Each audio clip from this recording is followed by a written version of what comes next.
કે આ તમારી જે ઉર્જા અમે લઈ રહ્યા છે, તમારી સાથે જીવી રહ્યા છે, એ ઊંડે અચેતન સબકોન્શિયસ સુધી વહી જતી હશે ને પછી એ પ્રગટ ક્યારેય થઈ શકતું હશે આ ઉર્જાના કારણે તમારી જાય અત્યારનો પ્રશ્ન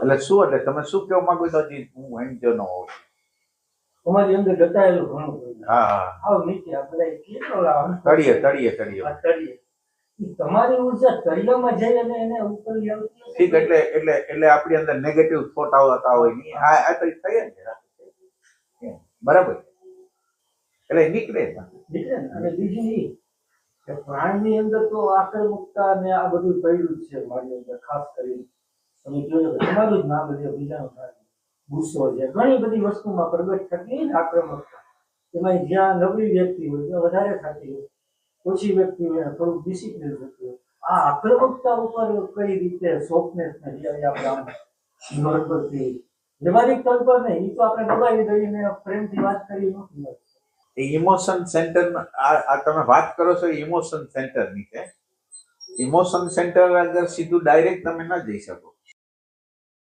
ઇમોશન સેન્ટર ની ઝડપ બહુ વધારે છે એટલે મૂવિંગ અને ઇન્ટેલેક્ટ સેન્ટર ને જોવાનું ચાલુ કરો ને પછી વાં પહોંચી શકો તમે એટલે સીધે સીધું ઇમોશન એટલે તમારી અંદર ભાવાવેશ બહુ છે ભાવાવેશ ભાવાવેશો છે એ સીધા કંટ્રોલ ન થાય સીધું ઇમોશન ન પકડાય તો તેના ઉપર કામ કરવાનું તમે ઇન્ટેલેક્ટ સેન્ટરની ઝડપ ઓછી હોય એટલે વિચારને જેવો એની કમ્પેરિઝનમાં હેલો હોય એના કરતા કર્મની અંદર જાગૃત તમે કઈ કર્મ કરો છો તો વસ્તુને બરાબર જોવો ક્યાં મૂકવાની કઈ વસ્તુ ક્યાં મૂકવાની છે કેવી રીતે છે લાઈટ કઈ રીતે લાઈટ પાછી બંધ કરી દીધી જે તે બધી વસ્તુ તમે ઘરમાં છો તો કઈ વસ્તુ આડી અવડી છે તમે એને ઠીક કરી દો તો કર્મની પેલી જાગૃતિ છે ને કર્મની જાગૃતિ કરો સ્થૂલ વસ્તુ જે દેખાય છે ને એમાં જાગૃતિ કરો એમાં ક્યાં ભૂલ થાય છે પેલા કર્મની જાગૃતિ પછી વિચારને જોવાનું પછી ઇમોશન છે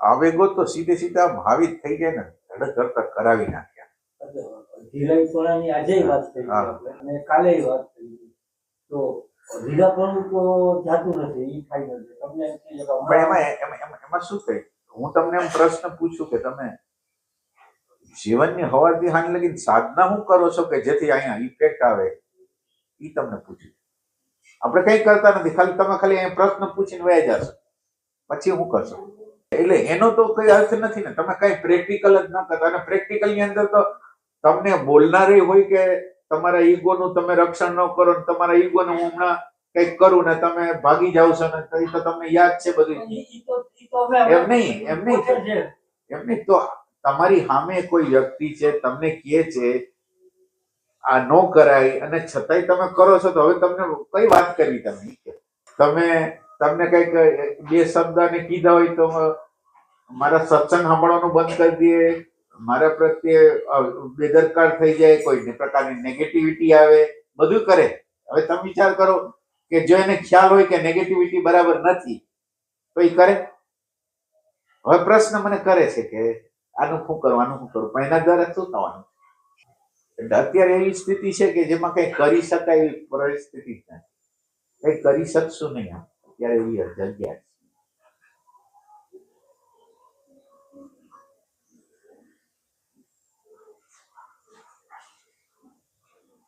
અને એને કીધું એ સાચું મને તો હું એને એમ કહું ને કે તમે અહીંયા રાજકોટ આવો છો તો તમે થોડાક તૈયાર થઈને તો આવો કે અમે કોઈ સંતને મળવા જતા તો પેલા 3-4 દિવસ અમારી જાતને સંકલ્પ વિકલ્પ રહિત કરીને જતા એમ કે અમારી અંદરનું કઈ ક્રિયા નથી કોઈક રાજી રહે બધો કચરો લઈને આવે અને કચરો લઈને આવે ને પછી એટલે હું એમ કહું છું કે તમે લેસન કરીને આવો તો લેસન કરીને આવે નહીં ખોટું કહેતો હોય તો કે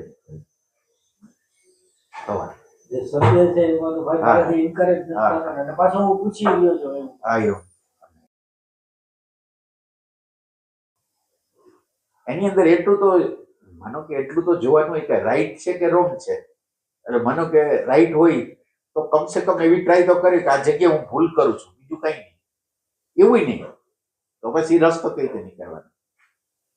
આપણે બંધ કરવાનું નથી કહેતા, પણ થોડીક બાઈક તો થવી જોઈએ કે આ હું કરું છું, મને કહેવામાં આ આવે છે અને હું કરું છું એનાથી સંપૂર્ણ રીતે ઊંધું, તો હું બરાબર નથી કરતો એટલું તો એવું ન થાય. એટલે તમે ખીજાવજો ને એને બીજી સાઈડમાં લઈ જાઓ. હા હા એક વ્યક્તિ છે ઓળખીતો મિત્રોનો ભાઈને ત્યાં સત્સંગમાં ખૂબ જ નાનપણથી આવતા. એક ફેરે સત્ય ઘટના છે. એને ખબર નહીં એને શું કઈ એવો ભાવાવેશ આવ્યો એટલે ભાઈના ઘરે ત્યાં સત્સંગ અમદાવાદથી જઈ આવી, પહેલે તો અહીંયા હતા પછી અમદાવાદ ગયા. તો એક દી ભાઈના ઘરે જઈને એમ કીધું ભાઈને કે મને તમારા પ્રત્યે એટલો ક્રોધ આવે છે અને ઘૃણા થાય છે ને કે એક છરો લઈ અને તમને એક છરો મારી દો. આવો એનો જે કઈ ભાવ અંદર આવ્યો હોય, હા હવે એ ભાઈને સીધો એને આ જે અંદર હતું હા નેગેટિવિટી હતી એ પ્રગટ થઈ ગઈ અને પાછું બોલી નહીં.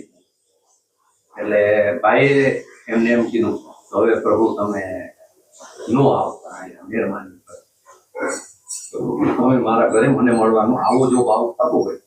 પાછો એ એક બે સત્સંગ નહીં, એને લગભગ 10-15 વર્ષ સુધી સત્સંગ કર્યા હતા એવો માણસ.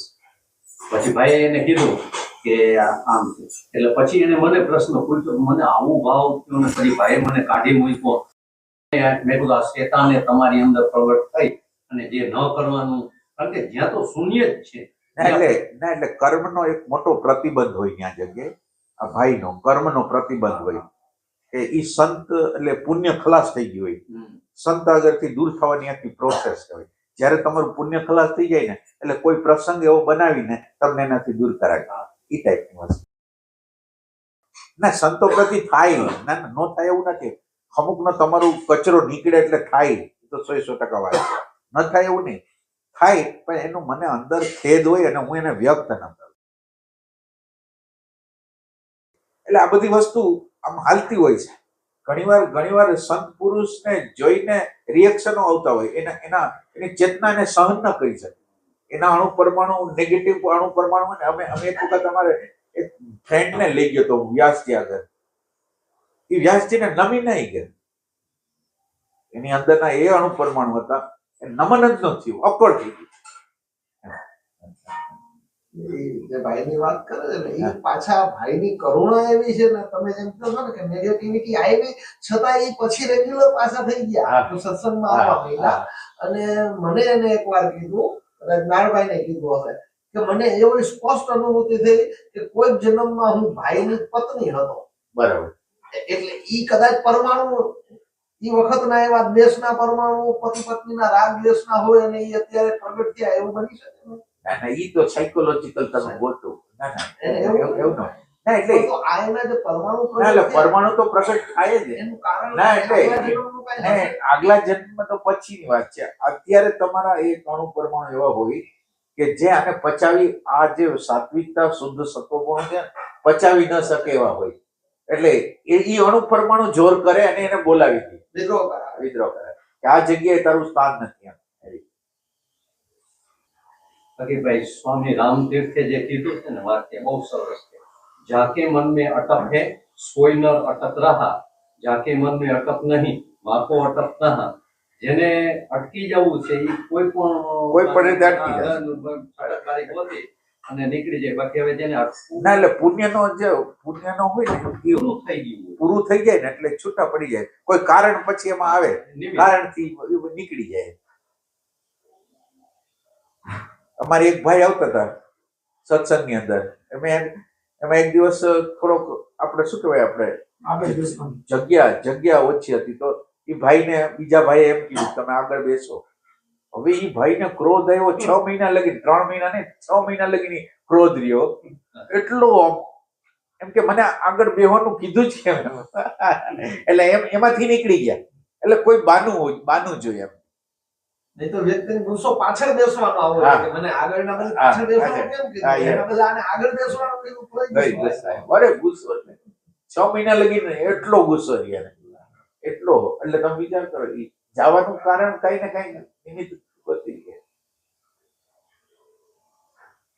આની અંદર નિયમ એવો હોય છે કે અમુક સમય લગીને જ તમે જાગ્રત પુરુષ આગળ રહી શકો. પછી તમે કામ ન કરો તો તમારે દૂર જ થવું પડે. આ વ્યવસ્થાના ભાગ હોય એ ન જાય. પણ આની અંદર એક નિયમ એવો છે, વ્યવસ્થાના ભાગ રૂપે તમે આધ્યાત્મિક સાધના કરવા માટે નથી આવ્યા તો તમને કઈ નહીં થાય.